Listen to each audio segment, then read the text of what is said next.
జగన్ జై జగన్ జై జగన్ జగన్.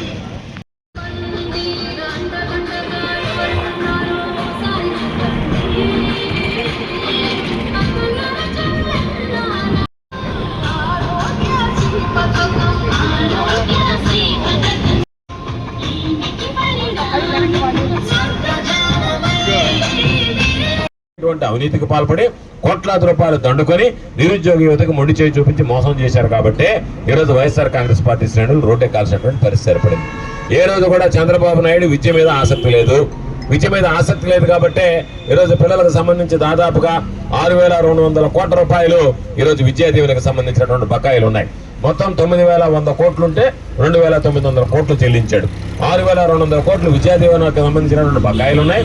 3,300 కోట్లు వసతి దీవెనకు సంబంధించి 3,300 6,200 కలిపితే విద్యా దీవెన వసతి దీవెన తాలూకు బకాయిలు 9,500 కోట్ల రూపాయలకు చేరుకున్నాయి. దాని మీద సమాధానం చెప్పండి, మాట్లాడేటువంటి పరిస్థితిలో చంద్రబాబు కానీ విద్యాశాఖ మంత్రి లోకేష్ కానీ లేరు. ఇలా చంద్రబాబు నాయుడు చెప్పారు, ఎంతమంది బిడ్డలుంటే మీరు అంతమంది బిడ్డలకు ఇస్తా, మీరు ఎంతమంది బిడ్డలు పుట్టినా సరే ప్రతి బిడ్డకి నేను తల్లికి వందనం పేరుతో ఇస్తానని జగన్మోహన్ రెడ్డి గారు పెట్టినటువంటి అమ్మఒడి పథకాన్ని కాపీ కొట్టి చెప్పడం జరిగింది. ఈరోజు పాపం వాళ్ళు తీసుకొని చూపిస్తున్నారు రోడ్లకు పోతే, అయ్యా మాకు 8,200 పడుతుందని చెప్పి మెసేజ్ వచ్చింది. 4,800 కేంద్ర ప్రభుత్వ వాటా అన్నారు.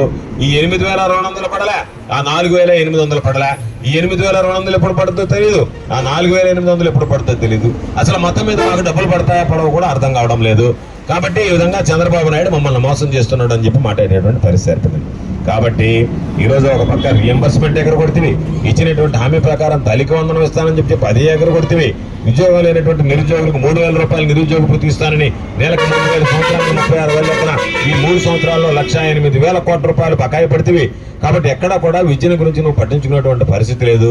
విద్యా వ్యవస్థను నాశనం చేశారు, నిరుద్యోగులను మోసం చేశారు, నిరుద్యోగులకు ద్రోహం చేశారు. కాబట్టి ఈరోజు వైఎస్ఆర్ కాంగ్రెస్ పార్టీ ఆ నిరుద్యోగులకు అండగా నిలవాలనేటువంటి లక్ష్యంతో అధికారంలో ఉన్న ప్రతిపక్షంలో ఉన్న ప్రజల పక్షాన నిలబడి ప్రజల సమస్యల మీద గళం విప్పాల్సినటువంటి బాధ్యతని జగన్మోహన్ రెడ్డి గారు గుర్తు చేసుకుని ఈరోజు ఆ బాధ్యతాయుతంగా వ్యవహరిస్తూ ప్రభుత్వం ఎన్ని రకాలైనటువంటి ఇబ్బందులు పెట్టినా, ఎన్ని రకాలైనటువంటి విమర్శలు దాడులు చేసినా, భౌతిక దాడులు చేసినా వాటన్నిటిని తట్టుకుని నిలబడుతూ ఈరోజు ఈ ప్రభుత్వం చేస్తున్నటువంటి అవినీతి, అక్రమాలు, అరాచకాల మీద అలుపెరగనటువంటి పోరాటం చేస్తున్నటువంటి జగన్మోహన్ రెడ్డి గారి నాయకత్వంలో ఈరోజు ప్రజలందరూ కూడా ఉద్యమించేటువంటి పరిస్థితి ఏర్పడింది.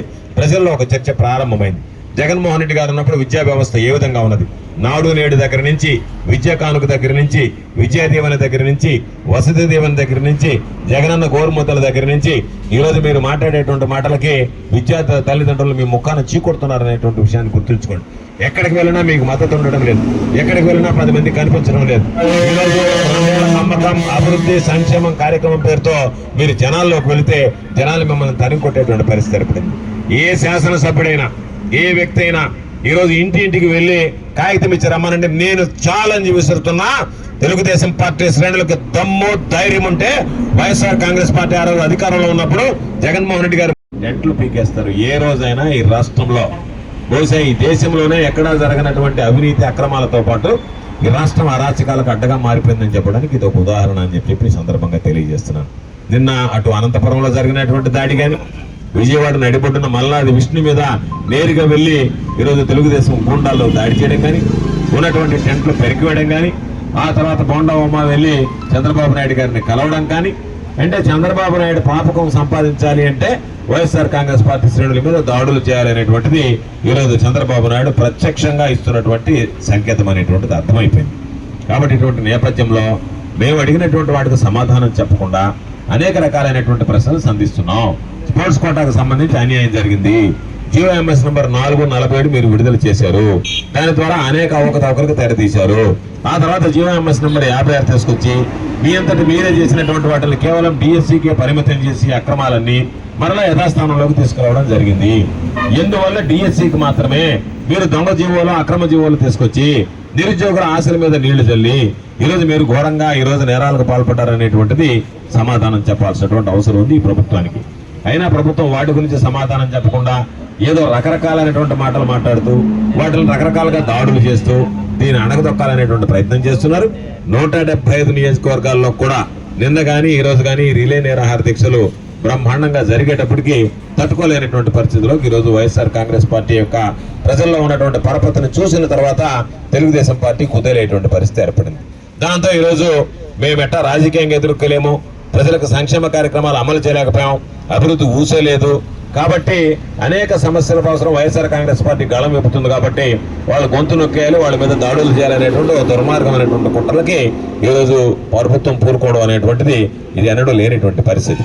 కాబట్టి ఖచ్చితంగా మేము అడిగినటువంటి వాటికి ఏ ఒక్కటి సమాధానం చెప్పేటువంటి పరిస్థితులు లేదు.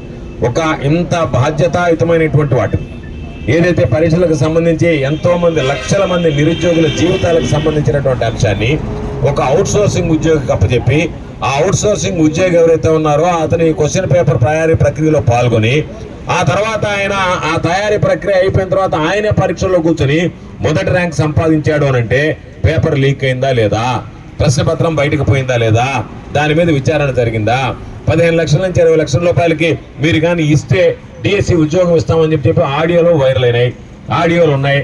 వాటికి సంబంధించి జిల్లా కలెక్టర్ గారు కూడా వెళ్ళి పెన్ డ్రైవ్లో ఇచ్చాం, దాని మీద విచారణ జరిపినటువంటి పరిస్థితి లేదు. కాబట్టి దాన్ని పూర్తిగా అణగదొక్కారు. మీకు చిత్తశుద్ధి ఉంటే మీరు తప్పులేదు అని భావిస్తే ఈ జీవోల మీద కానీ జరిగినటువంటి ప్రక్రియ మీద కానీ వీటి మీద మీరు ఎందుకు విచారణ జరిపించడం లేదు అని అంటే సిబిఐ విచారణకు వెనకాడుతున్నారు అంటేనే ఖచ్చితంగా ఈరోజు చంద్రబాబు నాయుడు లోకేష్ల